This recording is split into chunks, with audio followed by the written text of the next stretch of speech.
So I'm Beth Hardin. I'm the Vice Chancellor for Business Affairs. And I appreciate everybody coming this morning to talk about the Business Affairs IT assessment process. This is a project that has built, the need for this project has built over a considerable period of time, certainly over a 10-year period of time. And there have been a few moments in the last week or so that have really crystallized the need for it. One of them occurred on Monday night. I went to a reception for the new UNC system president, Margaret Spellings. And as I walked around that room, usually I kind of stand back, make sure security is good, food's good, everything's good. And then after I do that, I'll kind of walk around the edge of the room. I was walking around the edge of the room, and I encountered a dean and UNC Charlotte's Chief Information Officer, Mike Carlin. And they were in a very animated conversation into which they drew me. That conversation was about how overwhelmed the dean's staff are with major changes in information technology, primarily applications, and the impact on that dean's college staff. And it was a very, very interesting perspective coming from a really important and large user of information services on campus, and a very healthy proportion, more than half of the exhaustion she was referring to came from business affairs applications. That was a wake-up call. A second wake-up call within the last week or so has to do with trying to get information about all funds budget by unit. So the all funds budget for a college. The all funds budget for a division. Again, there's no one here from financial services, but basically that is a whole lot harder to get than you might expect. And so if you're a college dean or a college business officer and you're trying to figure out all of the resources available to you, they are not just those that come from general funds. You may be the beneficiary or the responsible party for scholarship funds, or endowment funds, or foundation funds. You may have a discretionary fund. It may be significant in size. And yet, I think I'm still waiting, actually. I won't even tell you how long, but it's more than a week, for that all funds budget information. This has been a great week for social media, and we are hopefully all deeply grateful to the citizens of North Carolina who have voted to support Connect NC bonds. And as a result of that, we'll get a $90 million science building on campus. That's great news. That's great news for UNC Charlotte, for future generations of students, a great news for academic affairs, and certainly for people in business affairs. Because to be really frank, it will be hard enough for us to grow to 35,000 students enrolled with only an addition of a science building. But it would have been extraordinarily difficult to support the demand for our education that exists without that. And the impact of social media in all types and forms, and our ability to communicate through those platforms was just really revealed in the passage of the bonds. I could go on and on about, and that's just, we're not very far into the week, and we're already seeing just little snapshots of what services that are either enabled by IT or facilitated by IT mean to campus. And many of those services, though certainly not all of them, come from business affairs. So we're pretty past, if you will, the Great Recession. And many of us know that the Great Recession reset the availability of resources at UNC Charlotte and for every university in the UNC system. In fact, our base budget was cut by 25% during the course of the recession. Now, because I do what I do, I know that we got a budget cut this year, we got a budget cut last year, we got a budget cut the year before, and we're going to get a budget cut next year too. And the only reason why we don't feel that so much is because we are the largest bulk of growth in the UNC system. But the reality is, our budget continues to be cut every year. We will not solve the problem of providing the right type and level of services to campus on the assumption that we will have more money to spend on, because we won't. We haven't. We haven't been budget cut less since probably 2006, fiscal year 2006. That's 10 years. And so what it tells us is that we have to determine how to get what we need for our own organizations and to serve the campus with the resources that we have now. It begs us to ask the question, what are we doing? How are we doing it? For whom? And how can those things be done more effectively and more efficiently? Because again, we're not going to solve the problem with more money, because we're not going to have more money, certainly relative to the level of service we'll need on campus. So it's a great time to step back and look at one of the most powerful sets of tools that we have available to serve the campus, and that's information technology. Again, it enables essential services. It enables financial reporting. It enables, budget reporting. There's not a pot of gold in that little bitty safe box in my office. That's not how we run the university. It's electronic. And so we simply can't do certain things without robust systems. Other things are dramatically improved by systems like facilities management, a work order system that goes out and fixes that leaky faucet in the women's restroom on the 3rd floor of Cato. It makes them more productive. It doesn't change the fact that a plumber has to go out and do that work, but it makes them more productive. It makes them better able to track what has happened. It enables data analytics so that we may discover that certain types of windows or certain types of faucets don't hold up, don't work well. Very few of you are old enough to remember the old BASF commercial, but there are probably one or two of you who do.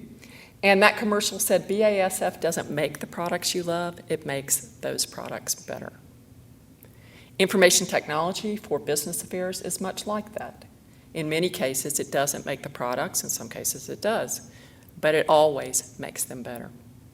So in this environment where our resources are limited, and for the foreseeable future, they're likely to remain so, and the demand is growing, both from more students, more programs, more complexity on campus, and more expectation of communication through social media, we have to step back. What we've done to do that is we had a team of people involved in a selection process for a consultant to work with us on this project. A couple of you are in the room. You can see a couple of people who are on that team. And we considered 14 different consulting firms to work with us and selected BerryDunn. And BerryDunn, as many of you know, because some of you have already spent some time with their consultants, BerryDunn is here with us today, and in just a moment, Clint Davies will speak to you about what we're doing this week and a little bit about what we'll do in the course of the next couple of months. One of the reasons why we selected BerryDunn to work with us is because they do have the familiarity of having worked with the campus previously. And so there's a basic familiarity, hard word for me to say. But perhaps more important is they understood the fact that this is not a perfectly linear process. And it is a discovery process. And we will learn as we go through this project. And ultimately, it is a project designed to affect change. And change does not come in a week or a month. It is a process that is envisioned and supported and monitored and improved itself.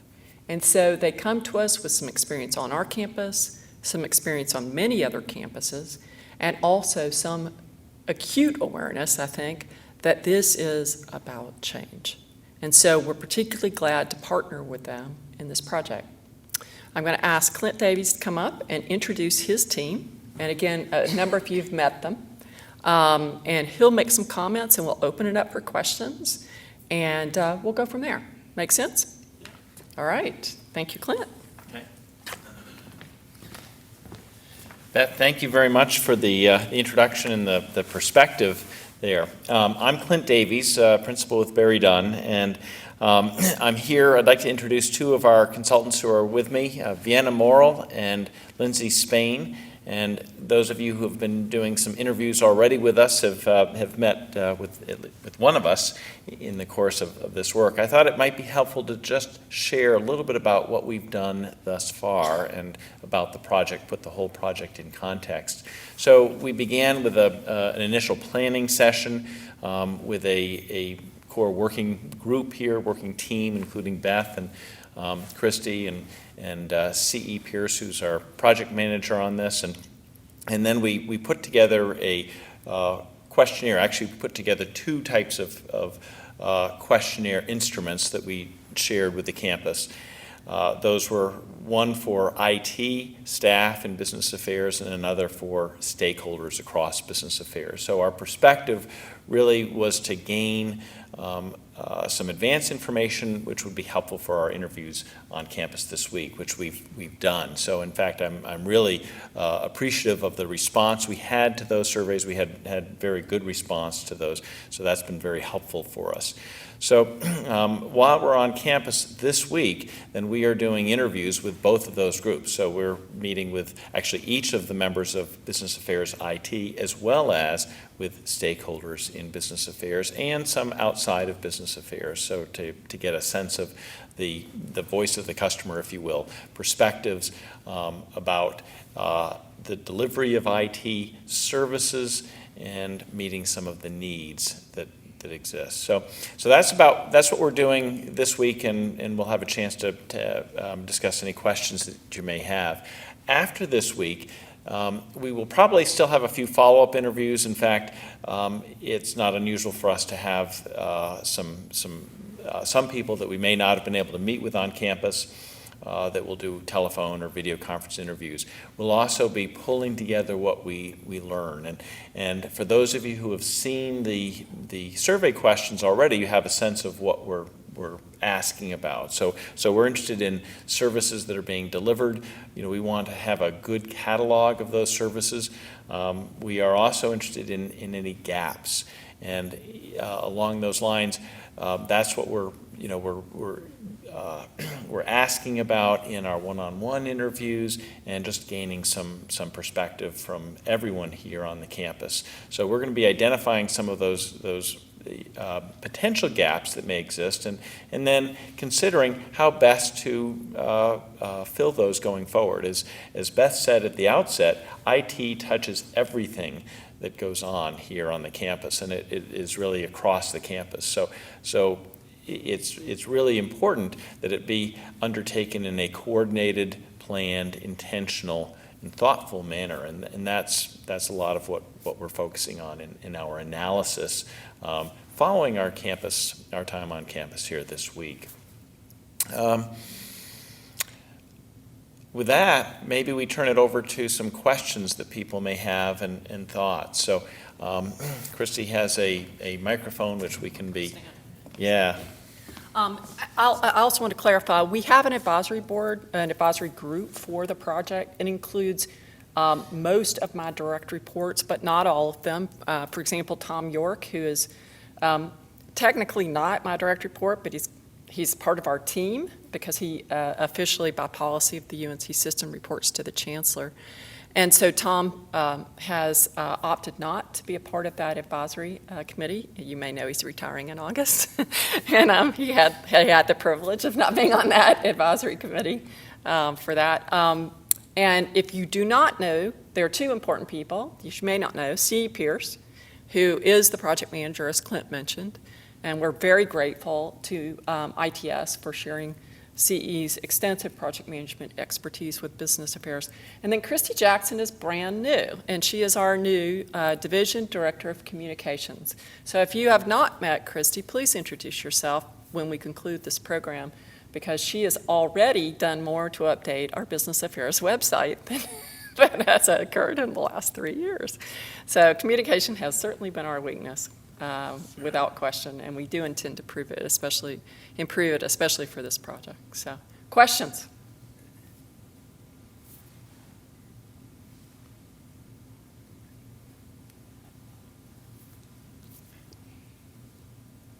Okay, well, I've got one.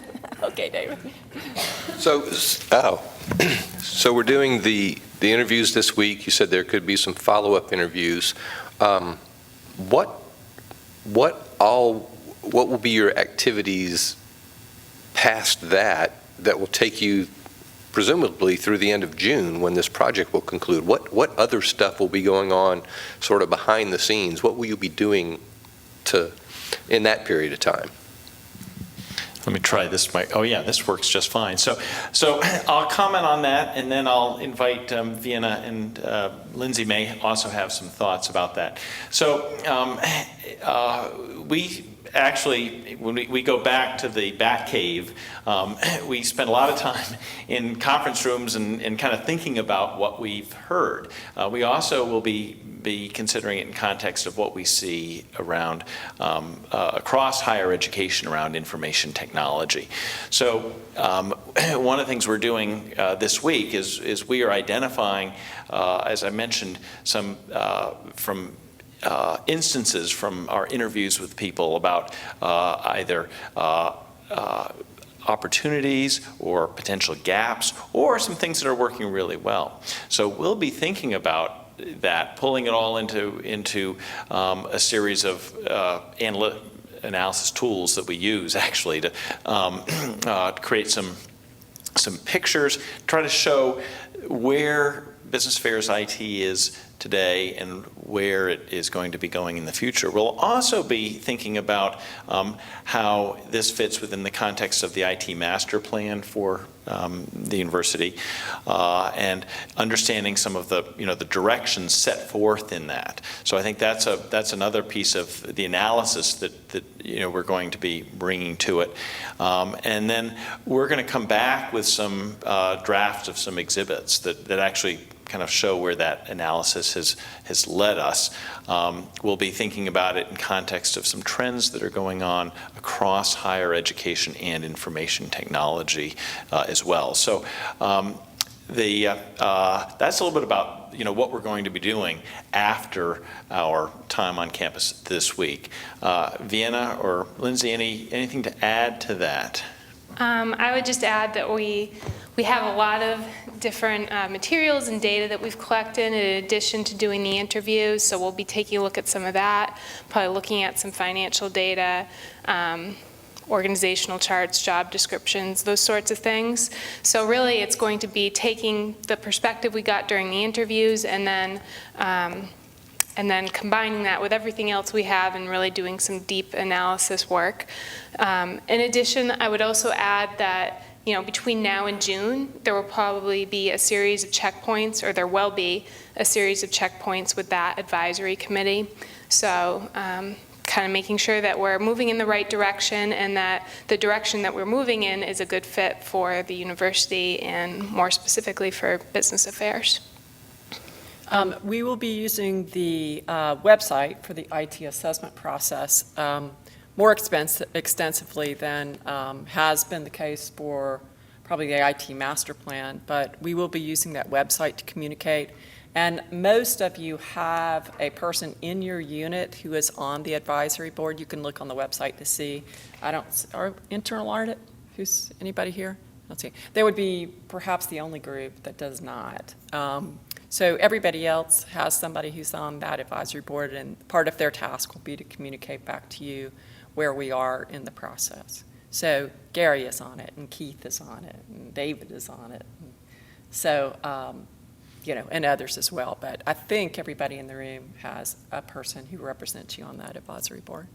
One other comment I would add to that is I think the issue of the voice of the customer, I think they're two related things that are probably going to emerge in ways greater than expected initially. One is just this issue of the voice of the customer and understanding who the customer of these products, these services, these information technology services are, and what their experience, when you look holistically, is. That relates to the fact that we're fairly siloed, both in business affairs and in information technology services.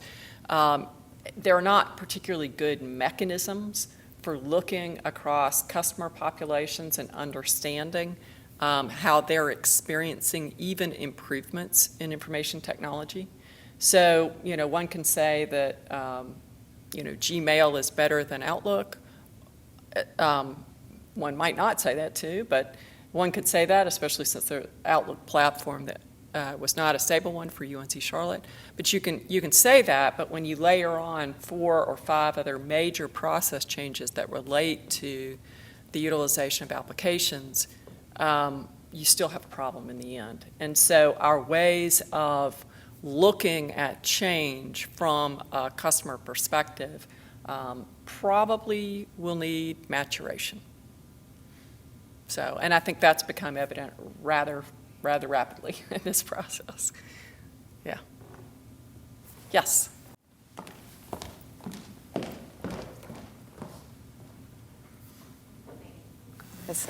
Okay, it is turned on. Okay, so you mentioned trends that are happening in IT and higher education. Can you tell us a little bit more about what some of those trends are that you've seen and what kind of benchmarking you may be doing? Sure. So I think the whole, a lot of what you're seeing here at UNC Charlotte is not dissimilar to what we're seeing across higher education institutions. And let me talk a little bit about that. Beth mentioned just a moment ago the fact that oftentimes the university can be somewhat siloed, and we see that in a lot of institutions around the country. But we're also seeing where there's needs for more and more coordination and collaboration across those silos in higher education. And I think we're seeing that here. In fact, I've been hearing about that just the last couple of days as we're doing interviews. I think it's here in this project, we're specifically focusing on business affairs IT, but we also are being very mindful of ITS services, central IT, and we're also increasingly aware and mindful of the IT that goes on in other distributed areas around the university. So one of the trends that is going on is a need for more collaboration, for more coordination, just because information technology is so interconnected. Everything that goes on here at the university is enabled by IT, and so that really requires a lot of communication around it. It requires a lot of coordination, a lot of planning.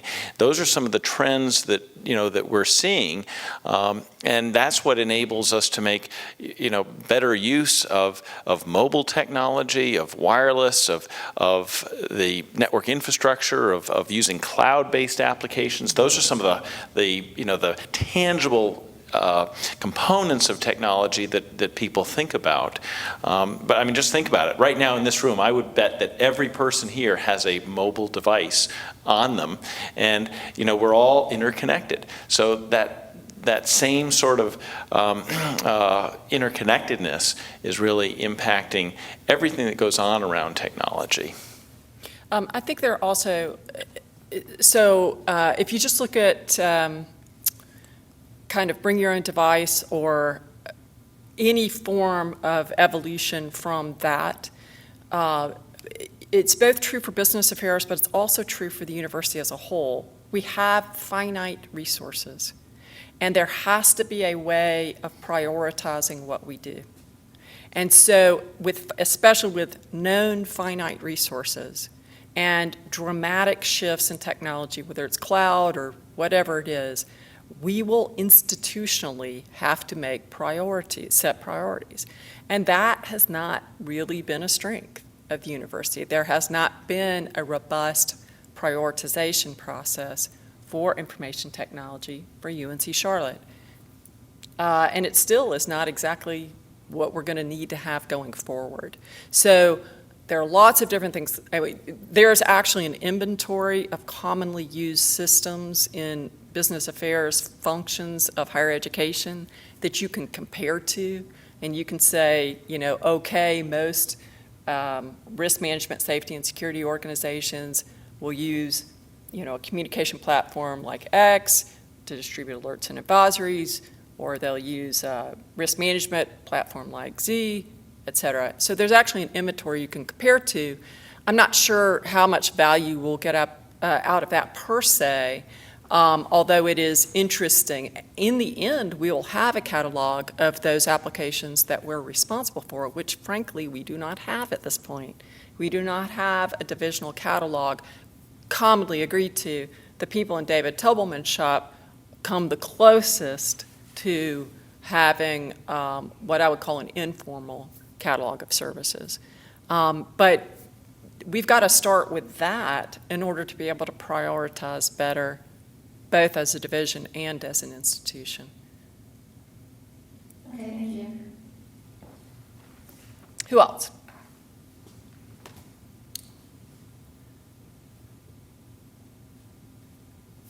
Any more? David? Well, there are probably some people in the room who are wondering, without prejudging the outcome of this engagement, what you think might happen to staffing levels for the IT-banded positions in business affairs. Okay, that's a great question. Thank you. You might infer from my comments that while I do not think the budget, current or future, is going to help us much, we really have to look at the resources that we have now. I don't think we'll have any fewer resources. So I fully assume that we will have the same level of resources that we have now, both in business affairs and in ITS. They may be deployed against better prioritized projects. They may be deployed in different ways. But I do not expect us to have any fewer resources. I hope that we have some modest growth, but I already know the budget availability for fiscal year 17, and I can tell you that the new money for business affairs will be extremely modest. And so, doing what I do, I can pretty much tell you what the budget's going to be for the next 4 years. And we will not be saved by the budget. On the other hand, what we're really going to have to look at is how to best deploy the talent that we have against the most important needs of the university. Yeah, I would just add a couple of thoughts from our perspective, seeing this both here at UNC Charlotte and in quite a number of other institutions. And I would agree that there's not it's not likely to be able to reduce resources at all. But what we're seeing, and I see this here and I've seen this at other institutions, is a lot of IT resources and specialists grow organically, and it arises out of natural needs. I mean, the way technology has evolved, you develop applications for a specific department, and you need people to support those, and that's what has led to a lot of the growth that we have. And now we're at a time in industry and in higher education where we're starting to realize that just can't continue on. It's not efficient. It also doesn't make best use of people's talents and resources. So I think we are at a time where there's some change going on, and that change is in perhaps how people are doing their work. It comes back to the point I talked about earlier around coordination and communication are critical. I think one of the initiatives that was developed in the IT master plan here was around some of the essential needs, the core competencies for IT staff, and it's not just technical skills, it's a variety of different skills. So I think what we're seeing is a time of change in the IT profession, if you will. It's not going to be less demanding.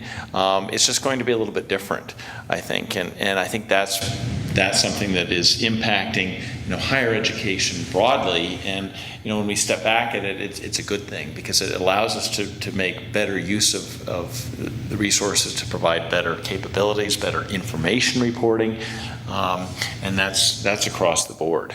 I think many of you know, or perhaps most of you know, that higher education itself, especially as a business model, as a financial model, is under significant pressure.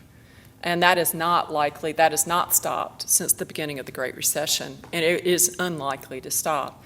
In the state of North Carolina, higher education is 13% of the state budget. And basically the expectation that's been laid out for higher education is that we're not going to be more than 13% of the budget. And that percentage of the budget has grown. There was a golden era of higher education in North Carolina. And that percentage of the budget has grown, but what the expectation we've been given is that we won't grow faster than the state budget will grow. So we are in an environment where the business model, if you will, I don't really like using that phrase, but the business model, how we pay for what we do for North Carolina, is fundamentally unstable. On half of our campuses in the UNC system, it is absolutely unstable. And so if you're one of the campuses that is flat in enrollment or declining in enrollment, then you are losing your resources, both because your budget is being cut by the legislature through general administration. So your budget is being cut and your enrollment is decreasing. And so both the appropriations and the tuition that come from enrollment are declining as well.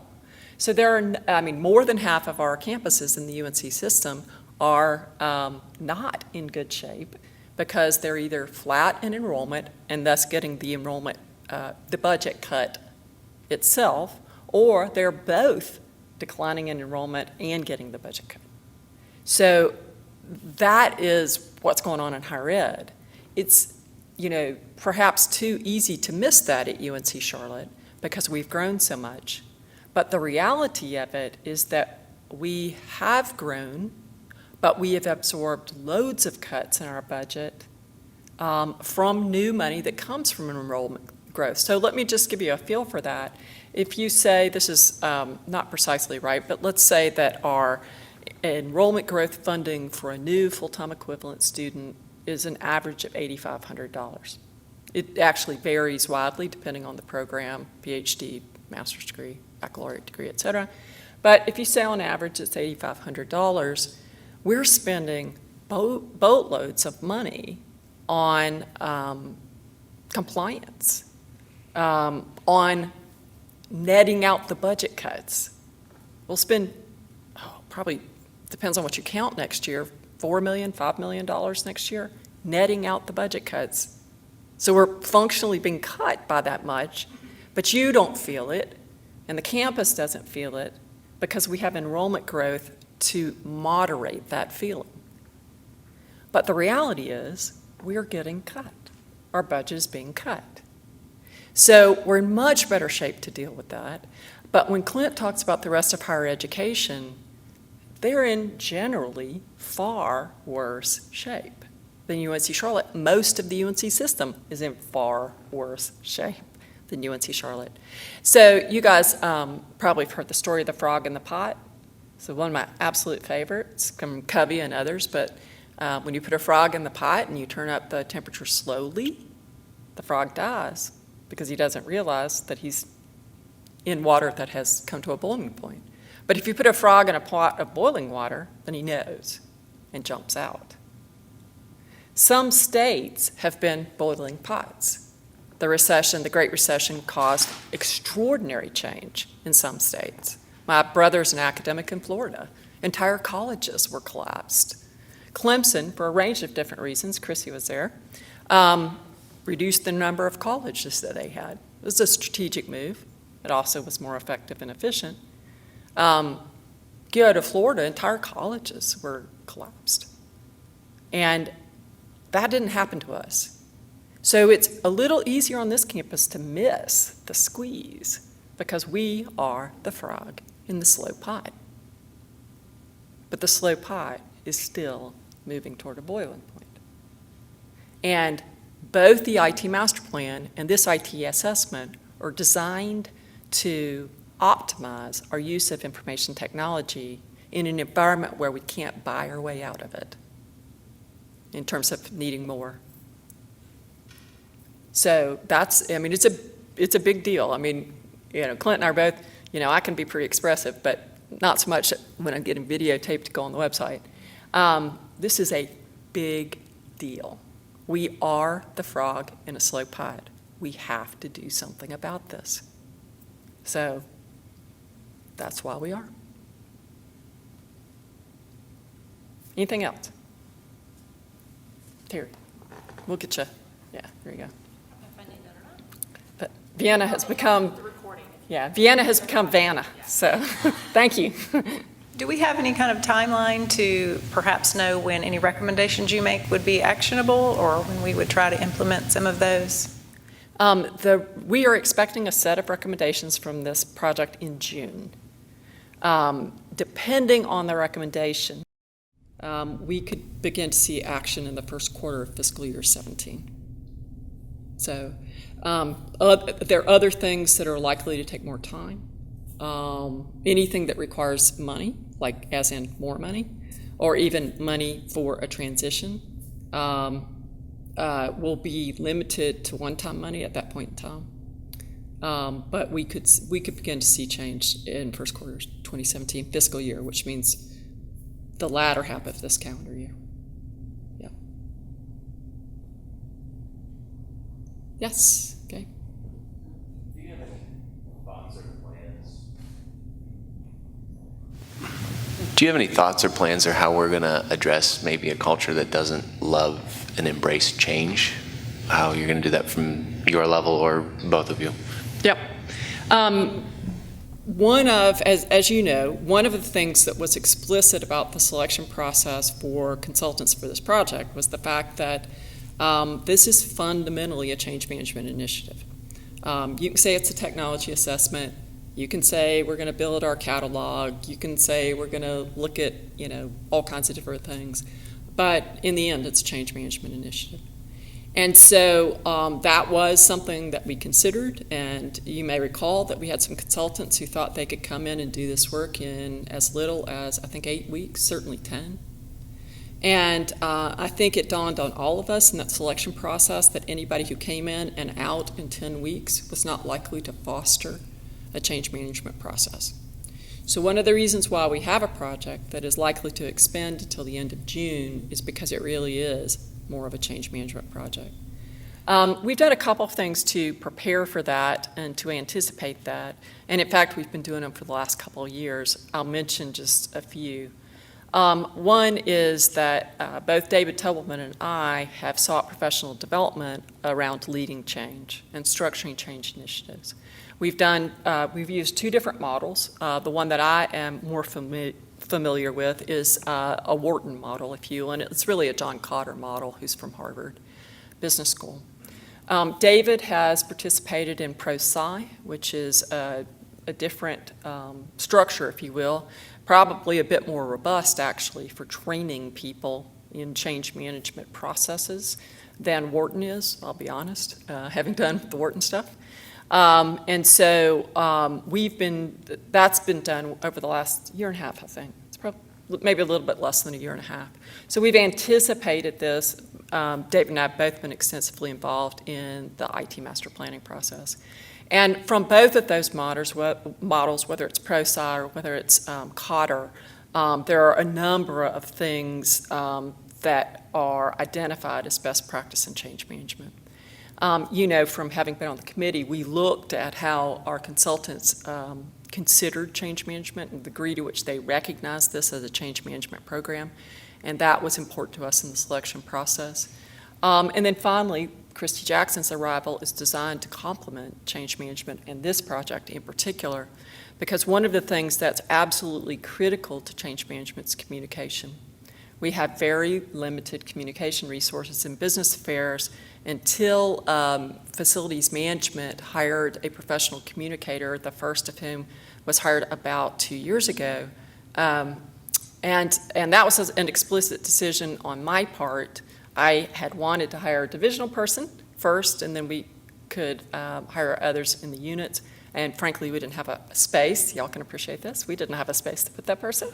So we had to work through that process. Christy is here now. And FM is now has their second communications professional, their first having gone to ITS to work.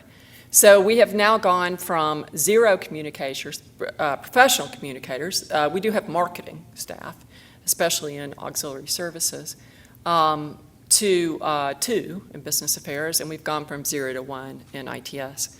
As Christy knows, we also have the availability of resources outside of the university to support communications efforts, but there is no question. So all of that has been a part of the preparation for this work, because communication is our biggest weakness in change management at UNC Charlotte, as it turns out it is in most change management initiatives. So, I'd love to have a larger staff for communications, but we are certainly in a far better place than we were 2 years ago.